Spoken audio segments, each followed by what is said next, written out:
parte do loteamento que fica dentro desse raio de 500 metros. Então, isso foi decidido naquela primeira ação. E naquela primeira ação, a juíza decidiu que, em razão de não ter essa distância, a parte que estava dentro desse raio deveria ter havido a anulação do licenciamento ambiental. Na prática, significa que para ela estava tudo irregular, tinha que ser desfeito tudo. Isso no primeiro processo. Esse primeiro processo teve sentença aqui em Aracrujá, mas esse processo não acabou ainda. Esse processo está no tribunal, teve recurso, e a gente tem atuado para tentar fazer com que haja um resultado diferente lá no tribunal.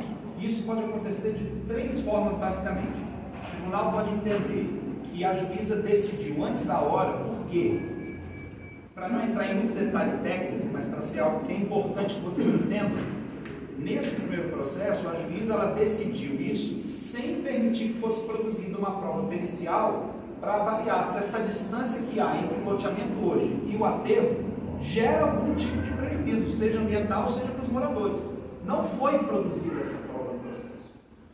Ela foi requerida, nós pedimos a produção dessa prova. Quando eu falo nós, houve requerimento tanto por parte da empresa quanto do município, para que essa prova fosse produzida. E por que é importante saber isso? Porque aquela norma que regula, que fala que tem que ter essa distância de 500 metros, ela fala que essa distância é recomendada. Portanto, ela pode ser inferior, desde que haja uma demonstração concreta de que não tem risco ambiental e nem risco à saúde de moradores. Portanto, havia espaço para fazer essa prova e avaliar se tem risco ali ou não tem risco. Vou acrescentar só para também vocês terem a informação de que no começo, quando o loteamento foi feito, o município concedeu uma licença ambiental.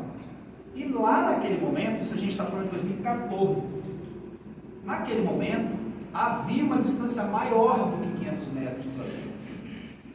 Maior. Só que o aterro se expandiu, ele criou duas células. Essas duas células que foram somadas, elas é que fizeram com que essa distância de 500 metros fosse encurtada.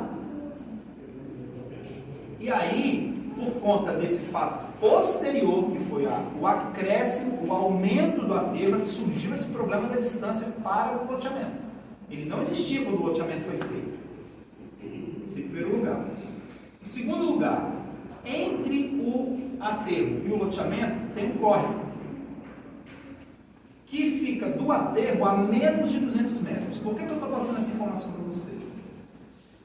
Porque tem uma outra norma que regulamenta e diz o seguinte: entre aterros e córregos, cursos d'água em geral, não pode ter uma distância mínima de pelo menos 200 metros.